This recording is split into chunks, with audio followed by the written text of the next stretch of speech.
serious faces because the Banana Split Show is about to begin. Oh yeah, I'm way too sober for this. 2 beers later. Well, so far this has been uncharacteristically wholesome. 3 beers later.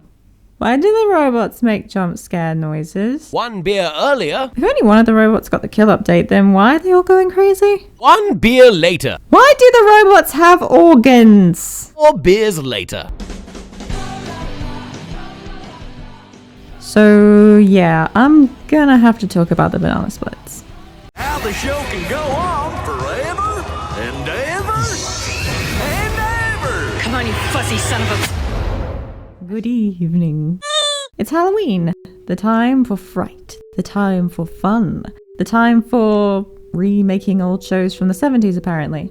The Banana Splits Adventure Hour was one of the few live-action shows produced by Hanna-Barbera, who you probably know for shows like Scooby-Doo and Yogi Bear. The show is basically just bumpers for cartoon segments. I never actually remember seeing any episodes, despite watching the Boomerang channel pretty religiously as a kid. I did, however, love playing with a Snorky plushie I used to have. This basically meant I was familiar enough with the brand that when I saw this thumbnail in my recommends, I knew something was up. And after I saw the trailer, my reaction was pretty much the same as everyone else's. So this is basically just Five Nights at Freddy's. To the point where some are saying this was just a repurposed script meant for the upcoming FNAF movie. And while I can see where they are coming from with this, Universal was meant to produce the film before the rights were given over to Blumhouse, I don't think this is the case. Outside of the most basic concept of killer animatronics, there's nothing really FNAF about the movie. I even saw some people trying to crowbar in comparisons between the characters from this movie and the FNAF novels, but none of them really fit in my opinion. Even if this was like the framework of the script, I feel like they would have had to make enough changes for them to have plausible deniability to avoid a potential lawsuit from Scott Cawthon. And honestly, speaking as someone who used to be embarrassingly into the FNAF franchise, still kinda am TBH,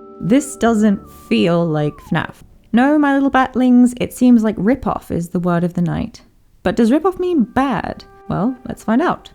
I will say, when I watched this movie for the first time, I was honestly surprised at just how long they spend establishing the main family. It's kind of become the norm in horror films for them to only really provide us with a few minutes of introduction so that we hate the cast enough to want to see them die. But here there's like a solid 20 minutes set aside for us to actually get to know the cast and some actually really nice character interactions. Like this one here where the mom is checking on the brothers Harley and Austin. I mean, it's not subtle by any means, but it's still weirdly refreshing to have a slasher of all things actually make a majority of the cast likable. The older brother Austin was kind of the biggest surprise for me in this case. As when I saw the trailer, I thought it was just going to be the typical bored older kid who whines about having to be dragged to a kids thing the whole time and is like your typical rebellious teen.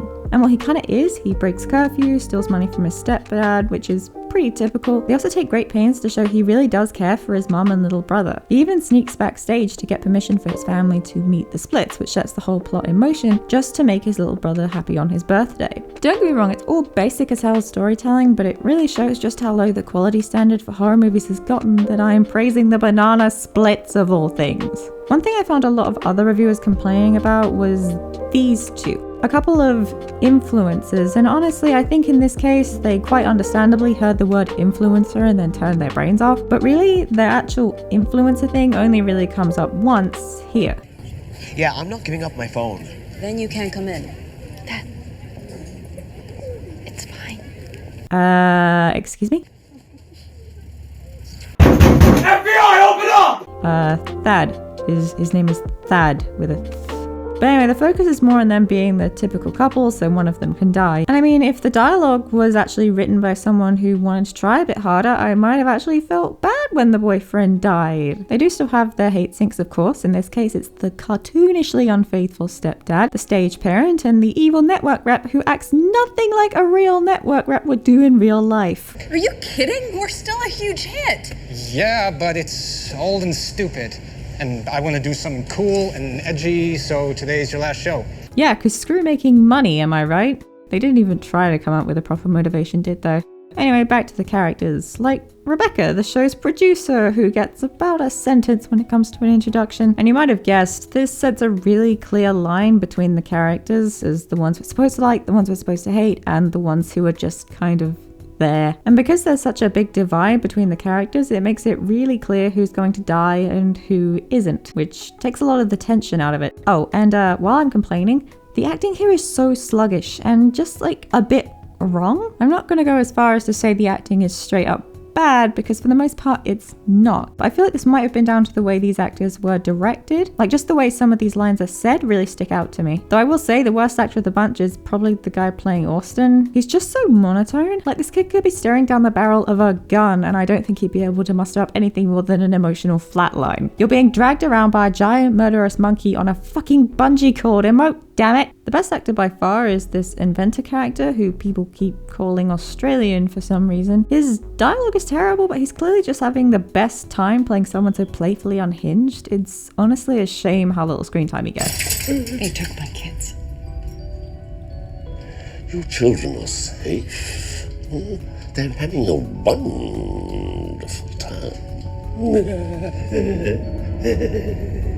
That being said, this is still very paint by numbers, at least in regards to the plot. It's honestly why I keep saying that I think this is going more for the FNAF ripoff angle rather than direct plagiarism. It feels more like Warner Brothers knew there was going to be a delay in the film's release thanks to the rights changing hands, so they decided to swoop in and quickly push out something similar to tide fans over, and honestly, it seems like it's working. It would explain why this has almost nothing to do with the original Banana Splits. Yeah, like I said, I'm not really well versed in the original series, but even I know this has almost nothing to do with them. The originals were short comedy sketches, while here it seems more like a Double Dare Get Your Own Back type thing mixed with Blue's Clues. It really just makes it clear that this is for shock value, so they could easily ride the idea of a cute Saturday morning show becoming a horror film now. I honestly wish they'd taken more from the original show. Like in the 70s version, the splits almost never shut up, but here they're almost completely silent. I think they were trying to go the eerie route, and normally I'm the first person to say keep your monsters quiet, but if there was any time to go full Freddy Krueger, it would be here. Like having them be completely oblivious to the horror that they're doing could be kind of freaky in its own right. And we do get hints of that in some of the kills and during the climax, but they keep going back and forth on exactly how the robots seem to work. And I normally wouldn't care, but they keep drawing attention to it. Like they make a point of showing that these robots make a lot of noise when they move, but they can still somehow constantly sneak up on people. Hell, in the scene I showed before, they're shown to make a ton of noise thanks to their weight, only for them to be able to swing around like it ain't no thing.